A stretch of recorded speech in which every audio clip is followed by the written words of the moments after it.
Oui, comme je disais, les gens arriveront donc à mieux communiquer ensemble sans trop de protocoles. Donc voilà, pour revenir donc aussi à une autre question, le voile des petites filles.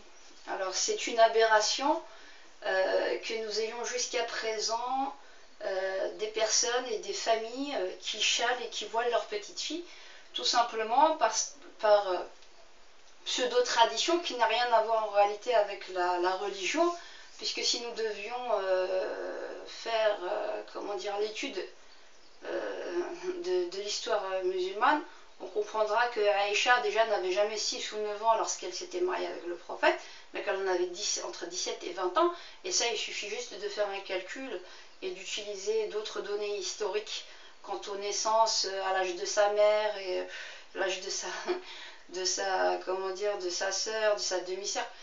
Peu importe, on sait faire les calculs très facilement et je comprends toujours pas qu'on ait encore comment dire, des bouquins qui circulent comme quoi c'est marié à 6 et 9 ans. Ça c'est à dégager de nos référentiels.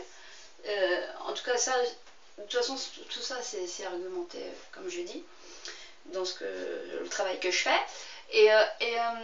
Donc le voile des petites filles n'existe pas d'ailleurs. Pourquoi? Parce que déjà, si on fait la chronologie, on comprend que Aïcha, quand bien même elle se serait chalé les cheveux, même par tradition, et quoique je dis que le voile n'existe pas, le voile islamique n'existe pas, parce que Jalabib et Khimar, Asbab Nuzul, quand il y a eu le Khimar, c'est aussi, faut dire, qu'il y avait les femmes qui étaient dans l'esclavage avant et qui ne mettaient rien du tout, qui avaient la poitrine complètement nue jusqu'au nombril, qui étaient comme les hommes.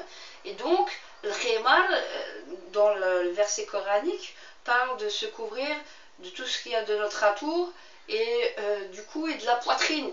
Les épaules qui se rabattent, un châle qui se rabatte sur la poitrine. Ça n'a jamais été mentionné au niveau des cheveux.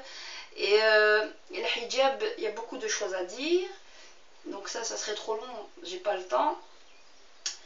Donc je m'étonne que les professeurs de l'ilm al-maqasid, de la science des finalités, n'aient pas sonné la sonnette d'alarme jusqu'à présent en France et en Belgique pour faire interdire le voile des petites filles, pas que dans l'école, mais pour que les parents arrêtent de mettre la pression sur les filles, les petites filles, et les foularder en bas âge, alors que Aïcha, quand bien même, dans la tradition, quand bien même elle se chalerait un peu comme ça les cheveux, parce qu'on savait quand même qu'elle était rouquine, hein, on va pas le deviner si elle se bâche complètement, ça c'est encore de la mytho, mais c'est pas grave. Elle avait entre 17 et 18 ans, donc quand elle était déjà premièrement pubère, et elle avait à peu près 17 ans, quand elle a commencé à se chaler comment dire, les cheveux. Pourquoi? Parce que dans la Sourate An-Nur, j'ai pas le temps d'expliquer trop, mais je vais m'arrêter là. C'est une bid'a, c'est une aberration d'avoir des petites filles voilées. Et je sais que beaucoup de musulmans et familles musulmanes vont être choqués de ce que je leur dis, mais vous êtes en train d'esclavagiser vos enfants. Vos enfants ne vous appartiennent pas dans le sens où vous pensez pouvoir laisser-leur leur enfance. Elles ont tout le temps, puisque le musulman, c'est l'adhésion du cœur. C'est un cheminement, ce n'est pas une contrainte. Ce que vous faites à vos filles, en croyant que ça va l'habituer, c'est une forme de domestication. Et elle va grandir, et à 20 ans, elle va l'enlever. Ce que vous êtes en train de faire est contre-productif. Vous lui sabotez sa scolarité, vous lui sabotez son avenir. Je m'adresse à ces familles-là, et je m'adresse aussi aux imams et aux théologiens qui n'ont pas eu les épaules pour dénoncer ça.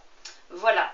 Dans l'ilm al-maqasid, la science des finalités, je m'étonne, je le dis, même sans cette science-là, on pourrait faire la déduction réelle que le foulard des petites filles n'existe pas.